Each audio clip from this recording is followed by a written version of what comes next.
Ka-journey, paminawa ni ha, ang tinuod nga negosyo magsugod human sa bayad. Paspas kayo mo reply kung mangutana sa presyo, pero human sa sale, wa na'y reply, wa na'y paluwa. Unya, maglibog ka. Ngano wala Nibalik ang customer? Simple ra kayo. Kay wa sila naka-feel og importansya. Real talk ka-journey. Ang customer dili lang mupalit sa produkto. Mupalit sila sa gibati nila human sa palit. Remember this.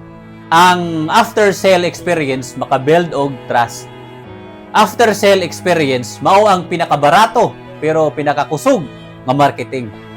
Kung gusto ka mo build og negosyo nga ginabalikan, follow this page og comment experience. Kay mao ni ang part 4A sa atong business series. Ang full version nasa previous reels. Padayon ta. Push yourself.